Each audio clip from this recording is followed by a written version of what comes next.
Let's do this. Hi, everybody. Hey, Dave from Florida. Can you all hear me? Just type in the little chat box and say yes.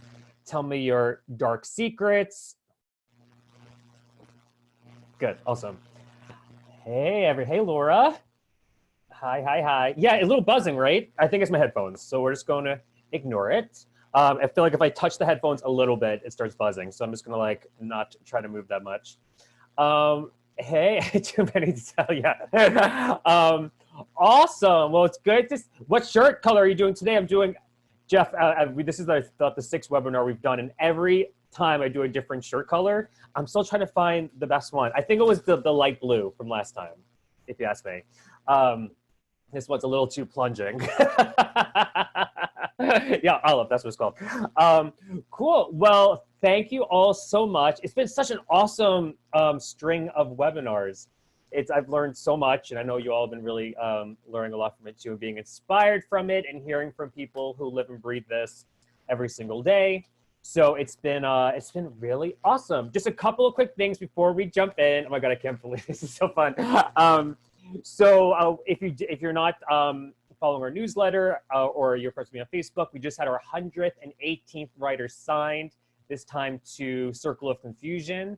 And one of the very first writers I ever started working with just sold his pilot to Warner Brothers. So super excited about that. It's been really great. And in May alone, like May, are we in May? Yeah. In May alone, we had 5 writers signed, and I still want one more. I'm not happy with 5. I want 6. I want one more next week. The other thing too, not roadmap related, but I do animal rescue. So if anybody lives in LA and wants to foster a dog or a cat, let me know. There's so many of them now. It's really sad, actually. But yeah. But okay, I am so excited for this. If you haven't participated in one of these webinars before, there's a chat box and a Q&A box. The chat box is where you're all typing in. The Q&A box in the bottom of the Zoom screen, and that's where you'll type in your questions for Jeff that I will ask Jeff. Don't start asking the questions until about 20 minutes into it, just in case I ask a question that you were going to ask, so I don't have to look through all the questions. That's a little redundant. And yeah, so that's pretty much it. This will go for an hour long. I'm going to ask some questions for the first 20 or 30 minutes, and then we'll get into your questions. I won't be able to get to everybody's question, so don't hate me if I don't get to yours. I'll try to get to as many questions as possible. And yeah, try to keep the questions framed in a way that the answer can benefit as many people as possible. So don't make it project specific or anything like that. Cool? Cool. Oh my God. Okay, so Jeff, I'm going to embarrass you a little bit. He's like, what did I get myself into? But I've known Jeff for, God, I don't even know, 10 plus years. And I remember when I saw the first episode of Criminal Minds, and it was the episode, I think this is the first episode, is when they're going to the car shop, where you buy cars, and they go on a test drive, and then one of them is not what it seems. And since that moment, I've never been able to go to a car store and test a car like that because I'm scared. But another thing he told me once, and I'll bring him in a second, is when before all this success, he was working another job. I remember he told me, I'll never forget this, that he would work his job and then come home and work and literally fall asleep on his keyboard writing Criminal Minds. So he just embodies passion, determination, and he's also very attractive, ladies. So that's something too. But Jeff, let me stop embarrassing you and let me get you in here, and we will start.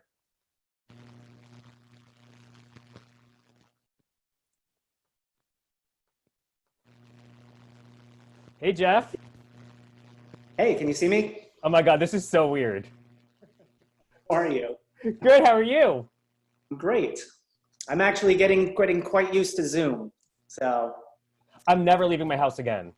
I had to actually do a writer's room for 3 weeks on Zoom. It was exhausting. I'm like, after a full day of writer's room in Zoom, looking at each other, You don't even want to watch TV. You don't want to even look at another screen. It's crazy. I keep hearing like Zoom burnout and Zoom fatigue is real. Zoom fatigue. I mean, I've been doing Zoom for like 5 years. So to me, this is just the way of the world for me. Well, we'll get into, I have a question about what you just said, but I just have to say, and again, I'm sorry to embarrass you, but you've killed it. I remember when you were in a 2-bedroom apartment in Hollywood. Now Hollywood is at your beck and call. Well, why don't you tell me a little bit about yourself? Well, I moved out here right after college. I went to USC for screenwriting for a graduate degree, and I worked in IT for years while I was writing. So it was a long slog. I would work. It's funny that you say that. I would basically work at night. I had a job working in Santa Monica at one point, and sometimes it would take me an hour and a half to get home, and I'd sit down at my computer at 9 o'clock at night and just stare and say, "Write, come on, God damn it, write something." But usually I would write during my lunch hour. I would write before work. I would write in the slow moments. But yeah, it's like having 2 full-time jobs. So I had something optioned. I always describe myself as a failed feature writer. I was selling stuff in features and not getting anything made. And it was frustrating. So I decided, all right, well, I've been working on this idea for a movie about criminal profilers. Why don't I just try to make it a TV show? And that's how Criminal Minds came about. Did you know that it was going to be so insanely successful? You know, I think I probably had some sort of youthful arrogance, because this was a while ago. I think I was 27 when I wrote the pilot. And I felt like it was going to be successful, especially after seeing the pilot with Mandy and all the other actors. Like, I knew Matthew Gray Gubler was great as Reed. There was a certain magic to the cast. I look back at the pilot now and I'm like, oh my God. Was that the car one? It was the car one, right? Yeah, she hooks up with a guy who takes her on a test drive for the car, and it was an immediate it was an idea I had. There's an immediate sense of trust established between a car buyer and a car seller. You don't know who this person is, and you're getting in a car with them. So that was one of the initial thoughts, and it came out of doing a lot of research and reading. But yeah, I think I wrote some of that pilot in the Barnes and Noble at the Grove, in those comfy chairs that they used to have there, where writers would sit and work all day, and homeless people would sit there too. So and that's how you get some of your character inspirations. You never know who's going to be sitting next to you. What inspires you? And I'm sorry, I might go a little tangential from the questions that I already sent you, but what keeps you going for somebody who was starting out and not, getting a lot of things optioned, but not getting things made, and Austin, like, I'm still have to write. What kept you going?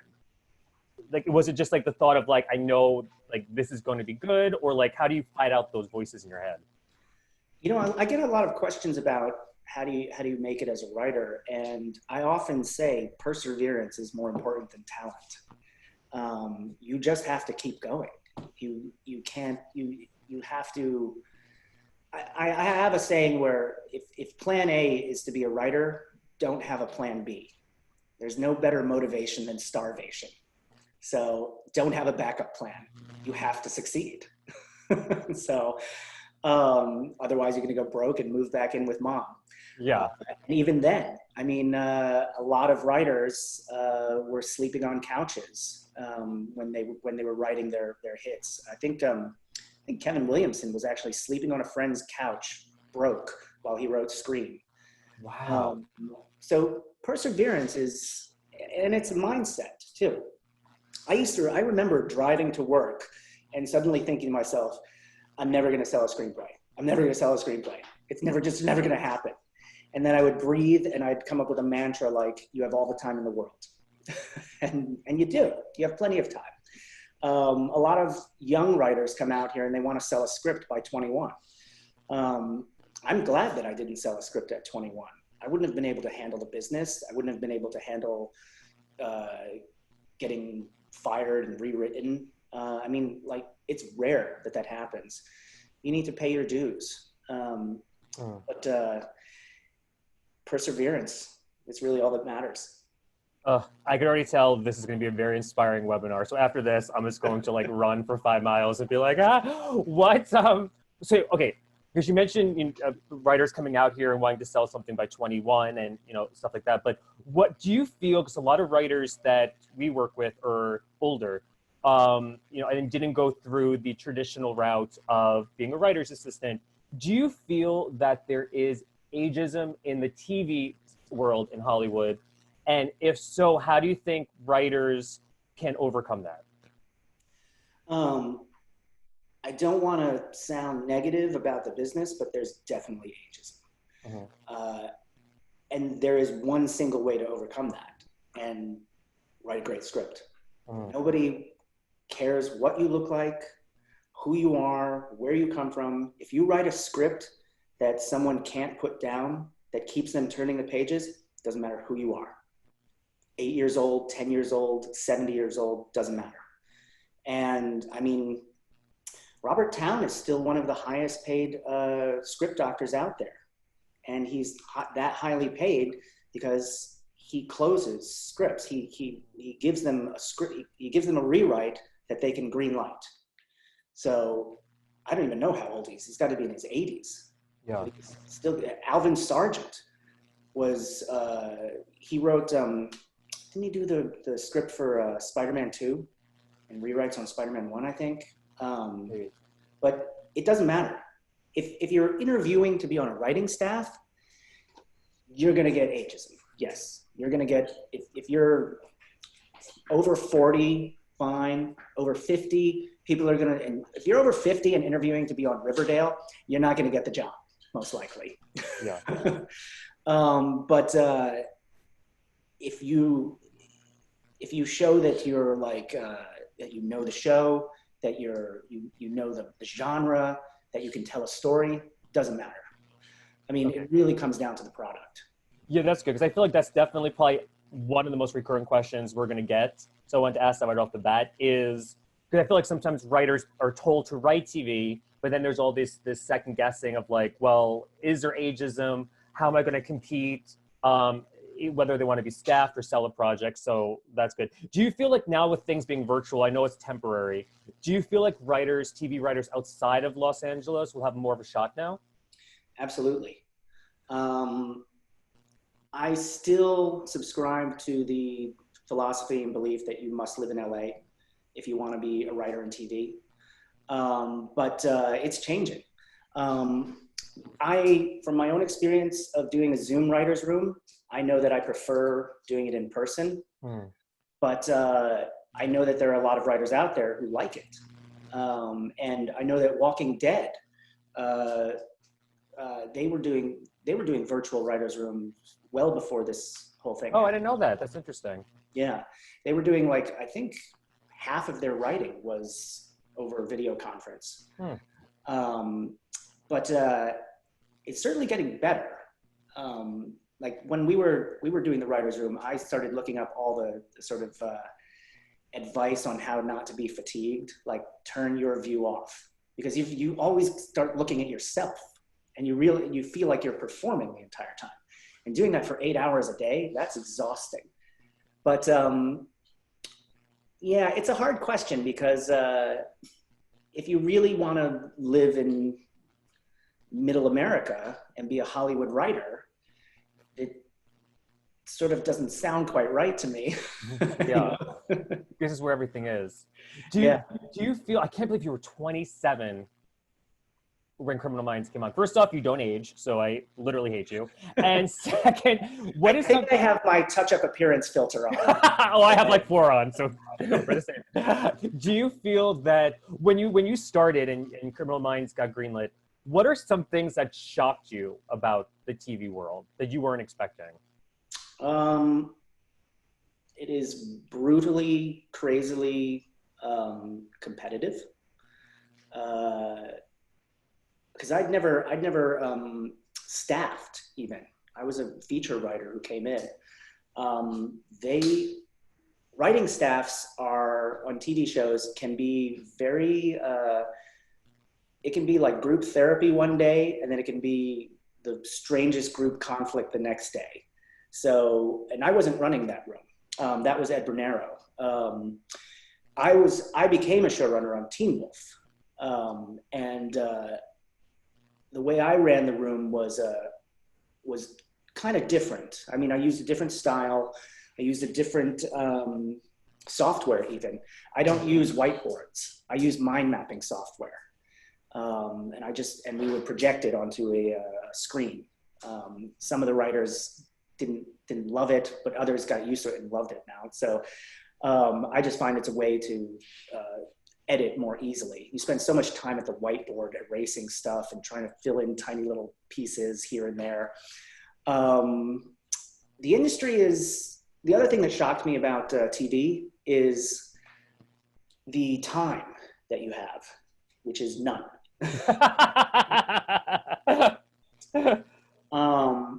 It is so overwhelmingly fast. You have to, another showrunner, I think it was like Jonathan Nolan or something, he described, I hate misquoting, but someone described showrunning like trying to bring in a crashing plane once a week.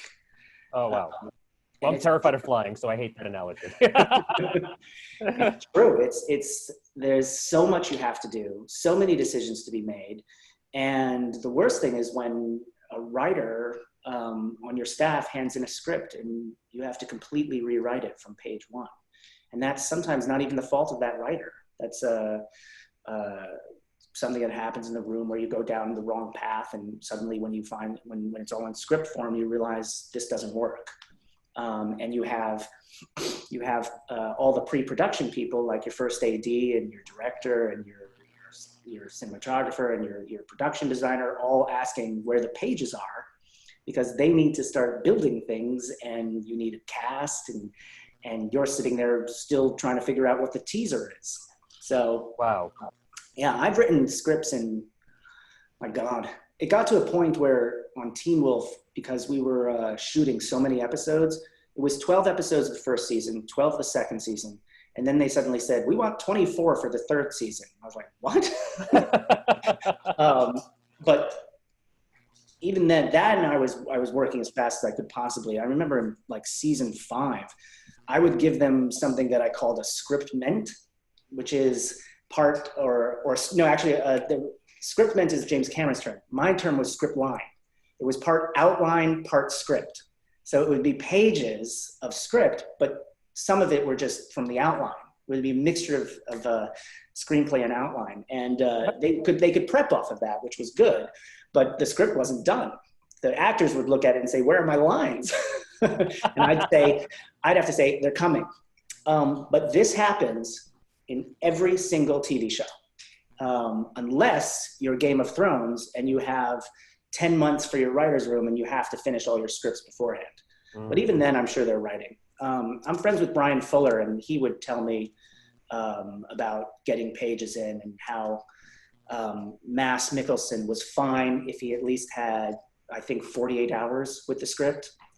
So. Wow. Wait, is it weird that you're famous?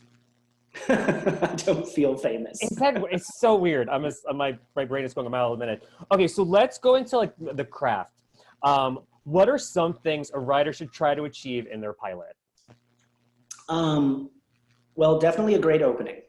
When I read a ton of samples, I read a ton of pilots, spec pilots, and if you haven't grabbed me by the first page, I know that the rest of the script is probably not going to grab me. Wow. Most pilots, I actually only read 10 pages because that's 10 minutes of screen time. And you need to grab them in a pilot, especially. I would say that, you need a great opening scene. You need a really good first page, actually, too. It's quite easy to tell when you've got sort of an amateur script. I actually, I read a script just the other day where there was a typo in the first line of the script. Oh. I'm like, I'll give you your 10 pages, but that's a bad sign. Yeah. For pilots, the other thing you really need to do is a pilot story has to establish what the franchise of the show is. And that's what it will be week to week, if it's episodic, or what story you'll be telling throughout the first season if it's serialized. So you kind of have to, the pilot has to tell them, this is the show you're watching. Like if the second episode feels like a completely different genre, then your pilot didn't do its job. There are all types of pilots. I can go through those in a second, but we're on top 5 things, right? Yeah. The next thing I would do is you need to have a fascinating main character. I have a deal with Fox right now. It's a 2-year broadcast exclusive only deal.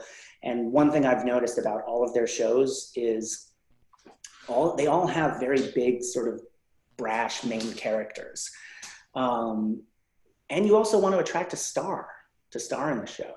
You want someone who's going to say, yeah, these lines are great. Ryan Murphy is great at monologues in his shows. There's something very theatrical about it, but he always gives people something to play. So you want a fascinating main character, but that you want to make sure that main character in this pilot, has a very clear want and need.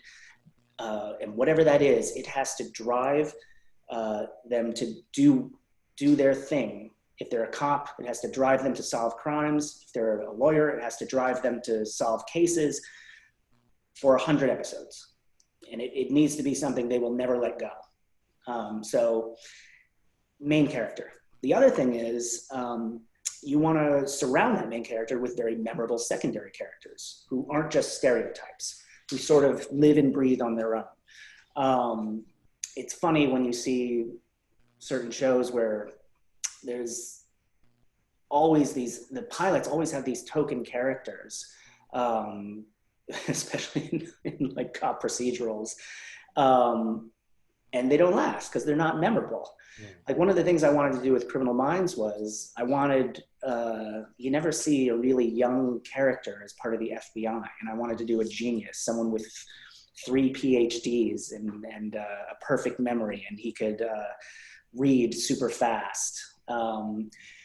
And he was sort of Asperger's, sort of socially awkward, but he had like a father-son relationship with Mandy Patinkin's character. And that had some emotional resonance to me. So you want to create well-rounded characters, and you only have 45 to maybe 60 pages in a pilot to establish these characters. But then the other thing is, if you look at a pilot like The Good Wife, that is a perfect broadcast pilot, but you don't know shit about the other characters. And it's interesting. They focus almost entirely on her character in that pilot, and it works. You kind of get a little bit of the secondary characters, but you can't really say that they're fully dimensionalized real characters. They're there to help tell her story. So that's interesting. And then you get a pilot like Lost, which was a 2-hour pilot, which very clearly establishes well-rounded, a whole ensemble of well-rounded characters. So that was, what was that, 4? I think it was, yeah. And by the way, second airplane crash thought in this so far. So right, we're on a theme here. Yeah. The other thing that you want to do in a pilot, and this has actually become different because the streamers and the cable channels and the broadcasters all sort of have different needs. But I still hold to this for pilots, even with streamers like Netflix or Hulu, where they give you a lot of leeway on what you're able to do in a pilot. I still believe that the ending of the pilot has to have an emotional impact. You have to tell an emotional character story. it's important to remember that people want to finish reading the script and feel something. They want to be moved. And one of the most successful pilots of the last 10 years was, it's not a pilot I like either, because I don't love sort of soapy melodrama, but This Is Us. Everyone who watched that pilot could say that it moved them.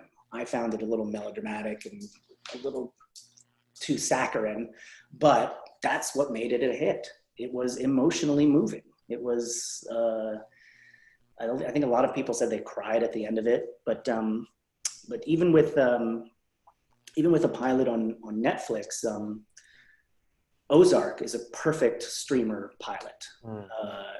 I would say watch that one, because by the end of it, you are emotionally moved by this family's plight, even though they're bad guys and they kind of deserve the situation they're in.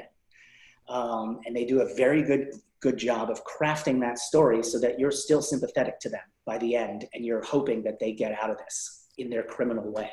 So I have another Joey question.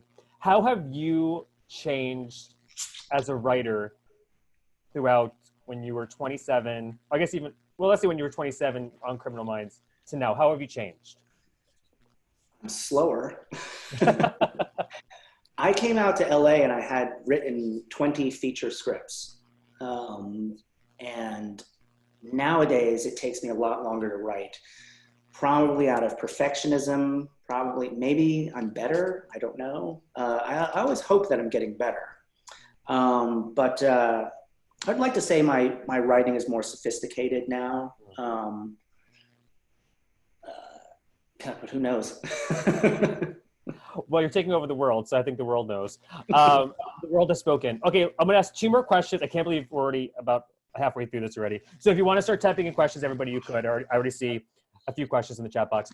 What are some do's and don'ts for pitching TV? There are a lot, actually. But the funny thing about pitching TV is all the do's and don'ts go out the window if they love your story. I remember my first pitch, it was to do a rewrite on a movie, but my manager said, just go in 10 minutes, just tell a story, tell them a few things and get out of there. And I was sweating and nervous. And at a certain point, the producer reached over and tapped my leg and said, "You're doing fine." And when they say you're doing fine during a pitch, you're not doing fine. But so I left and I was like, oh my God, I'm terrible at this. And I thought to myself, I need to get good. So I came up with a style of pitching that works for me, but it doesn't necessarily work for everyone, which is I write out a 10 to 15 page pitch and I memorize every word of it. I can do it completely off the page, almost completely off the page by the time I've practiced. But you don't want to sit there and do it completely off the page, which is funny because you want to take pauses where you look at your notes and then look back up at them, because they don't want to be stared at the whole time. It's especially for executives, but you got to sort of read the room as the way to pitch. I mean, I will say don't wing it. Practice as much as possible so that you're comfortable telling a story and you can do it with enthusiasm and without nerves.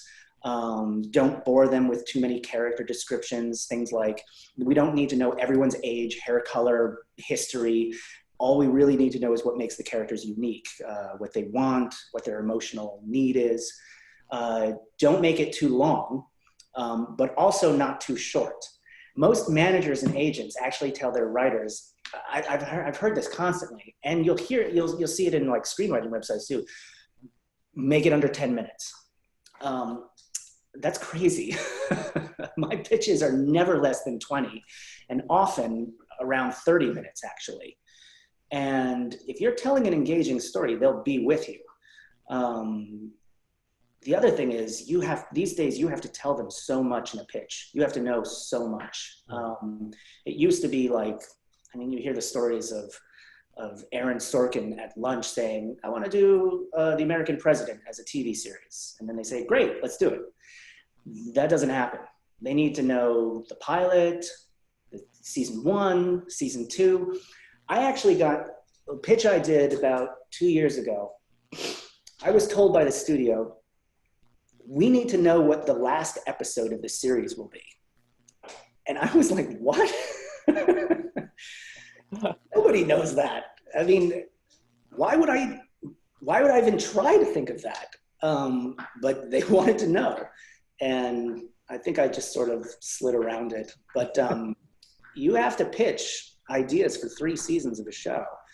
And even if your pitch is 20 minutes, you should have another 20 minutes of supplemental material already written out so that you can answer those questions in detail.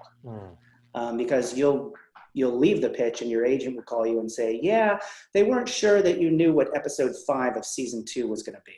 Wow, my God. that's an exaggeration, yeah. but it sometimes feels like that. And it's like, guys, there's stuff that's figured out along the way. But geez.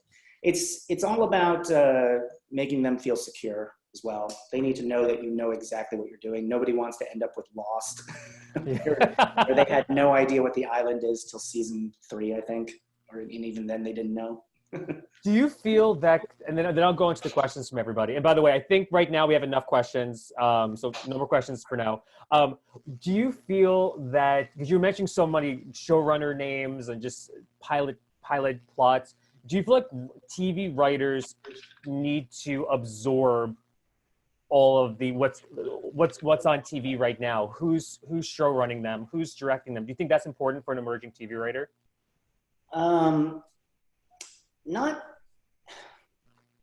I think it's a good idea to know who the pilot directors are and who the showrunners are, to read interviews with them, to see how they do their job. I mean, there's tons of this stuff out there. A general knowledge is great. I do believe that you should watch as much TV as possible. Any great show out there, watch it. And even watch the bad pilots. Watch shows that maybe aren't your thing, but take a look at the pilot and see how they did it. Why was it successful? Or why is it not successful? Watch shows that are out of your genre. I would never be able to write a show like Succession. I wouldn't know where to start, but that's one of my favorite shows. Me too. It's amazing. Yeah. Yeah, as a writer, I think the more you know, the better. One of the traps that a lot of writers get into is reading Variety, Hollywood Reporter, and Deadline every single day and getting lost in the headlines. That can be deflating to your ambition and your drive, because you'll feel like everybody's selling something except for you, and it's not true. Yeah. Most of that shit is not even going to get made. Yeah. Let's get to the questions, and then we'll ask a few of these. Erica says, what was it like adapting an IP like Teen Wolf that was more comedic than teen drama? That was an unusual situation because, I mean, I loved the movie when I was a kid. If you rewatch the movie, it's not good. And so when I met with MTV, I said to them, how close do you want to be to the original movie? Because it was actually, they shot the movie before Back to the Future. Oh, wow. They released it after Back to the Future. So they were able to sort of become a hit off the success of Michael J. Fox. But it's a bad movie. There's a certain point where they're doing a dance that's stolen right from Michael Jackson's Thriller. The makeup is different in every shot. It's a terrible basketball movie too. It's ripped on for having like some of the worst basketball scenes ever. But I remember there was a time when we were getting interviews, all the cast was being interviewed, and I realized very few of them, maybe like 2 of them, had watched the movie. So I made them all come over to my place and watch the movie together. And they were aghast. They were like, this is not our show. So in adapting that IP, I knew I wasn't only going to use a few elements from it. He's a werewolf, a name, he's in high school, and that was about it. But what I said to MTV was, I wanted to do something more like The Lost Boys, which was scary, sexy, and funny. That crossed all those genres. And they were like, yeah, that sounds great. Let's do that. So I was much more inspired by The Lost Boys, which is a great 80s movie, than the original Teen Wolf. 80s movies terrify me because the synthesized music, I can't. It gets me very nervous for some reason. When you're talking to like an MTV or studio and you're having a back and forth and you're giving your own ideas, how much like push and pull do you feel comfortable giving? 'Cause I know a lot of times writers, when they're talking to an executive, they sometimes get nervous to say no or give pushback. For you, like how can you tell how much is too much and how much you have to put your foot down in certain instances? That can be a difficult thing to navigate, especially if you have an executive who maybe they wanted to be a writer at some point, and they've got very specific ideas on how you should be writing. My policy usually is to take in the notes and say, that's a great thought, let me think about it. And that's it. Yeah. And if it doesn't work, or if you leave the call and you're like, I'm never fucking doing that, you basically say to them afterwards, yeah, I tried, I just don't think it worked. But it's great when they come up with, they also have great ideas too. There's a great quote, I think Drew Goddard said it, about rewrites. He said he remembers getting a call from the studio and they were apologizing profusely for not getting him the notes yet. They're like, we're so sorry we haven't gotten you the notes. And he says, I don't want your notes. I would apologize for that. Yes, he said, that's something entirely different. I'll take great ideas, but fucking keep your notes. Yeah, I love that. This is from Jeremy. What advice would you have for a young writer interested in working their way up to being a showrunner? Try to get a job as a writer's assistant. And if you can't get that, try to get a job as the PA in the production office of the show and make sure that everyone knows you want to be a writer's assistant. One of my writers on my show is on Teen Wolf. He was a PA in production at first and made it very clear to me that he wanted to be a writer. So I eventually hired him as the writer's assistant, and then he eventually wrote several scripts for the show. Make it known what you really want to do.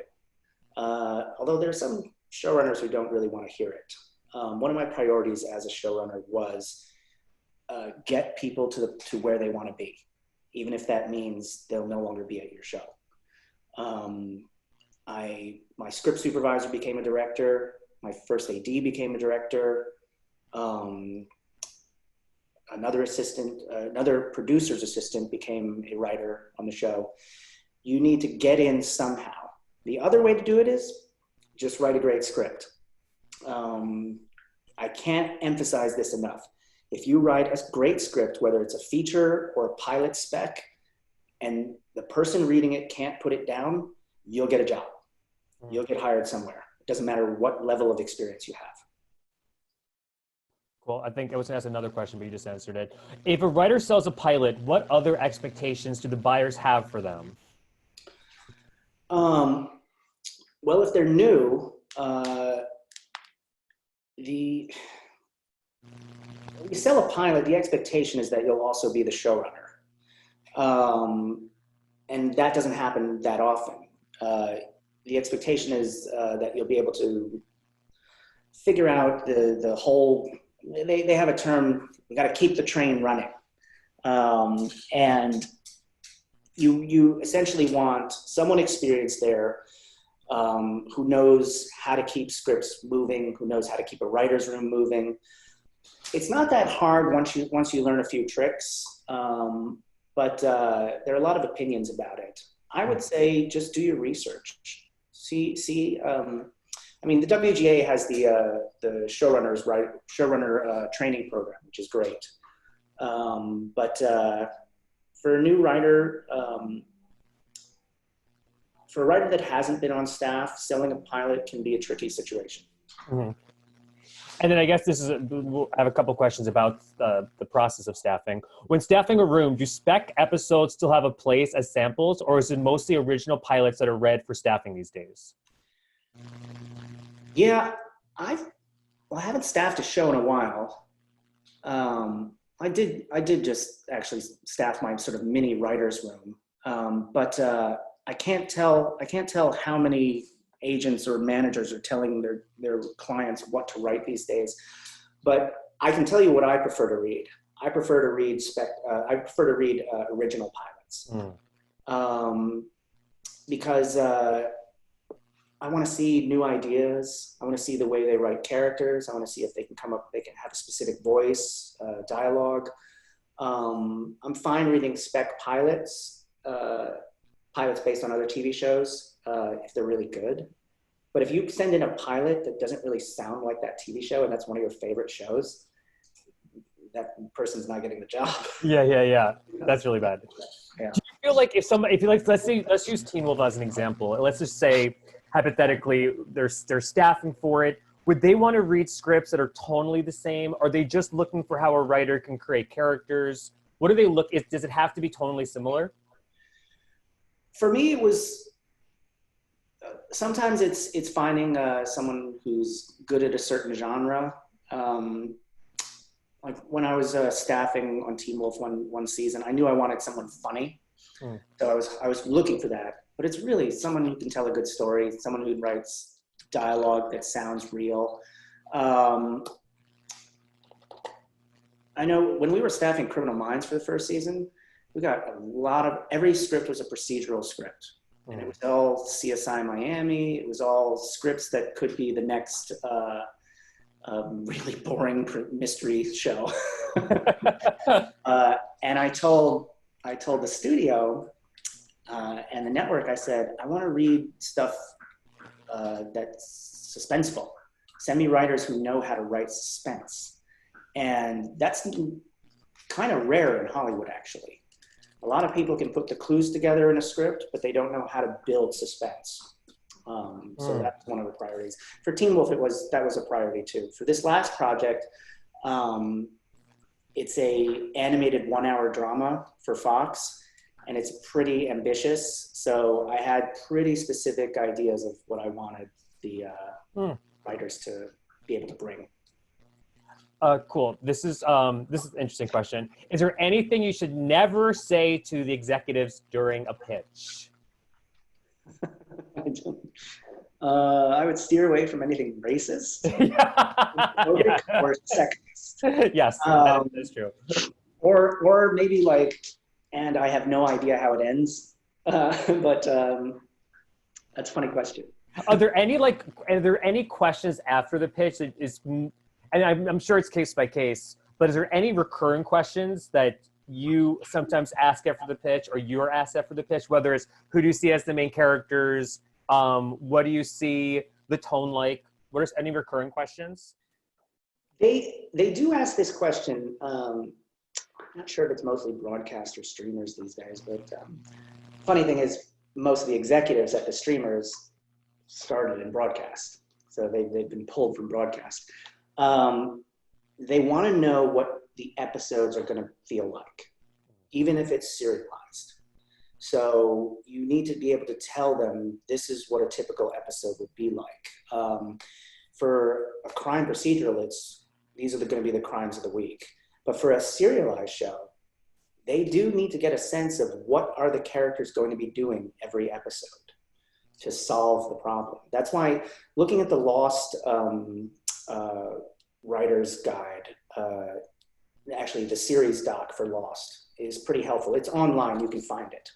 But they talk about what every episode is going to be, that there's going to be a flashback and you're going to tell a single character story. So they had a real idea of what they were going to do every week with Lost. With a show like, if you look at Succession, it's really interesting how they structure their episodes.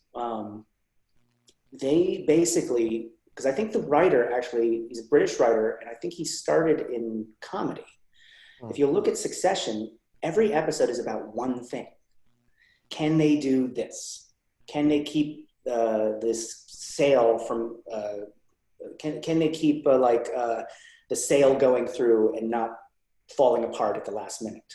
And it's really about one thing. That's situation comedy, but it works. He gets to tell all these great character stories around one thing, and so each episode is sort of it feels like a mission of the week. There are all these different terms like mission of the week. I've come up with differing terms for serialized and episodic. There are two types of serialized shows, actually.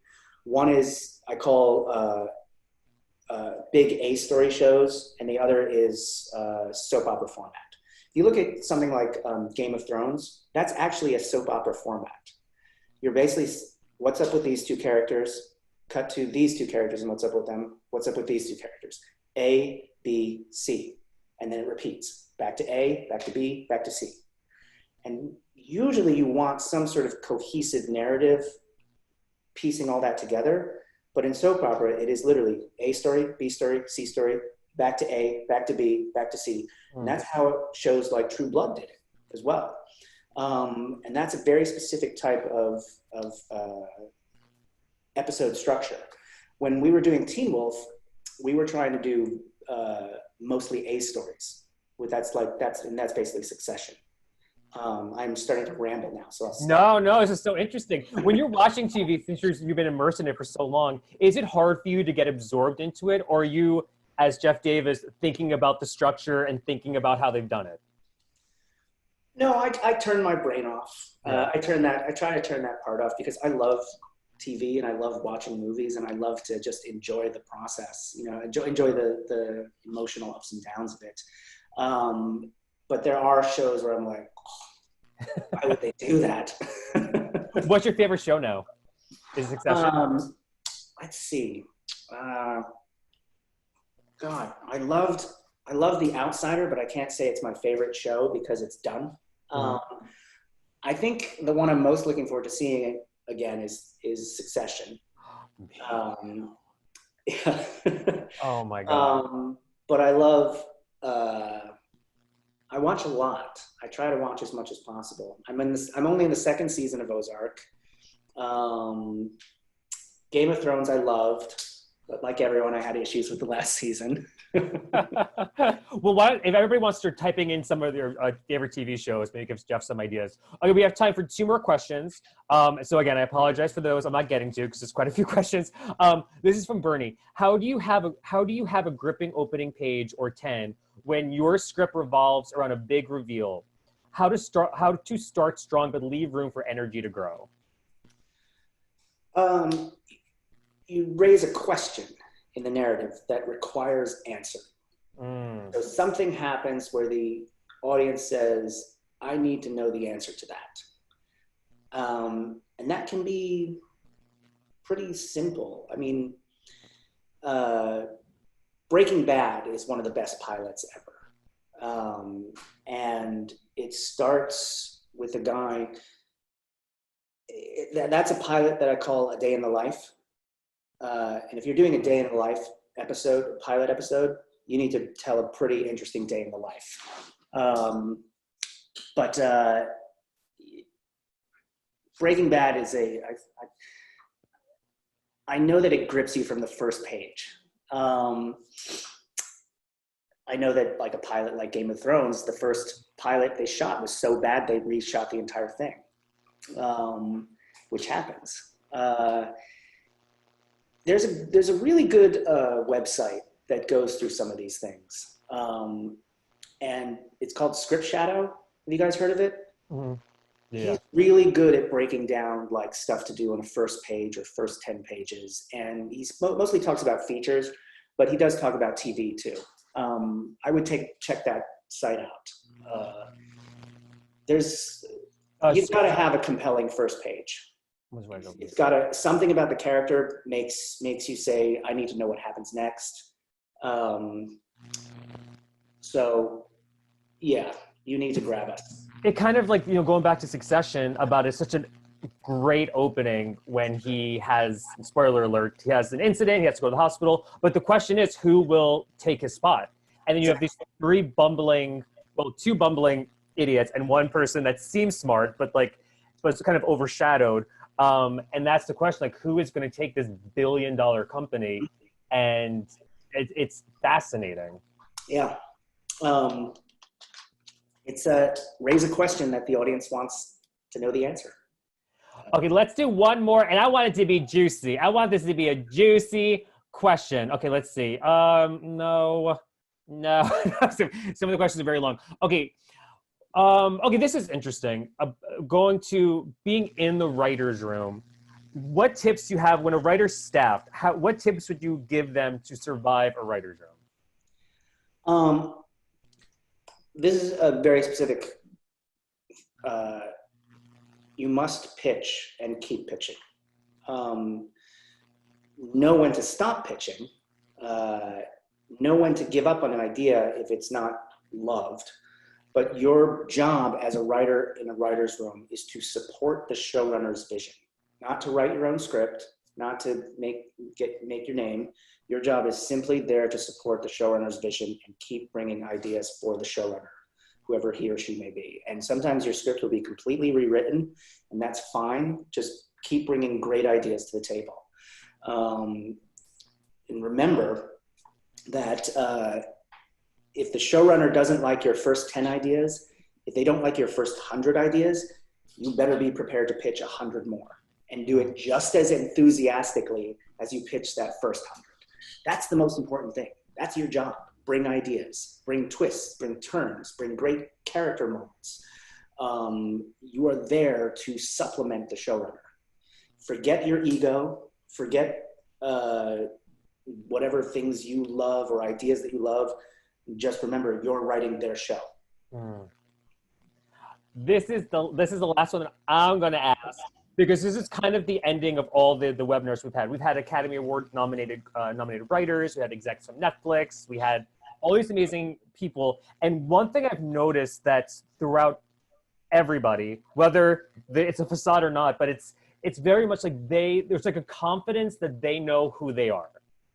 They're not trying to be somebody else, whether they're right for everybody or not. Whether it's I write true stories, or this is how I get back into the creative swing of things. Like, there's such a confidence of who they are. And I feel like this is the same for you too. Since I've known you, there's always such a confidence. You never seem stressed, maybe internally you did, but you never showed it. And stressed all the time. I did very well.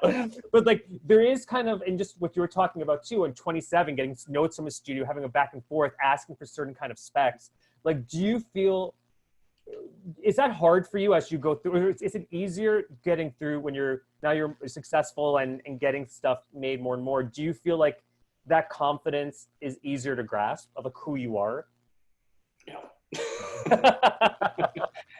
Every time I sit down at the computer, I'm like, I'm terrible. This is the worst thing ever. Oh, that's so interesting. I still read screenwriting books. I watch the master classes. I have a motto of always be learning.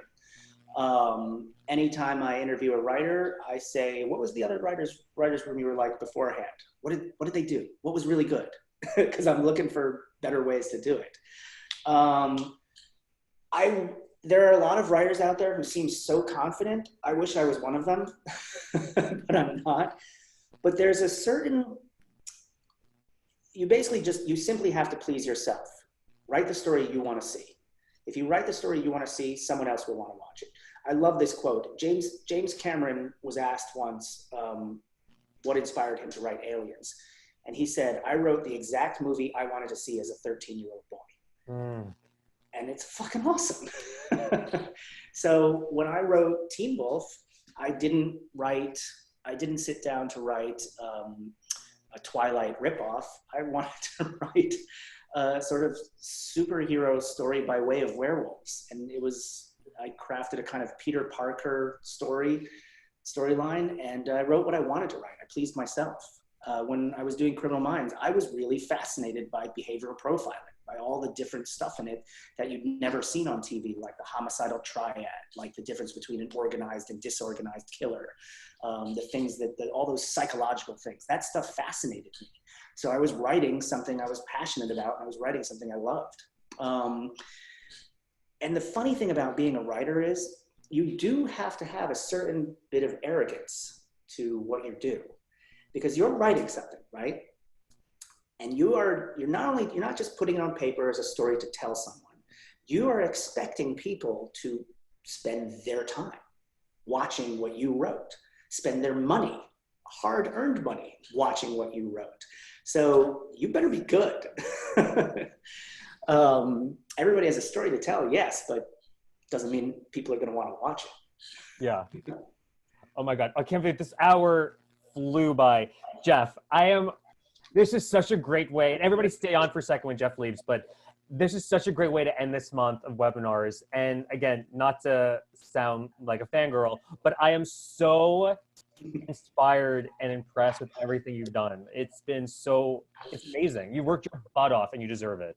Oh, thank you guys. One last thing that I could say is, I love writers groups like this. And I was at I did a writers panel once, for like one of those conferences. And somebody said in the crowd, they said, there's a big difference between those of us sitting here and you people sitting on the panel up there. And how likely is it that any one of us in the audience is ever going to be one of you? And I said to the person, a couple of years ago, I was at a writers conference exactly like this, sitting in the audience. So I went to them. I loved them. I ate it all up, and I got there. You can too. Persevere. I can't breathe. I have goosebumps all over my body. Jeff, thank you so much. You're amazing. Thank you. Everybody stay on for a sec, but you're awesome. Congratulations with everything. Great talking to you. Bye. See ya. Bye, Joey.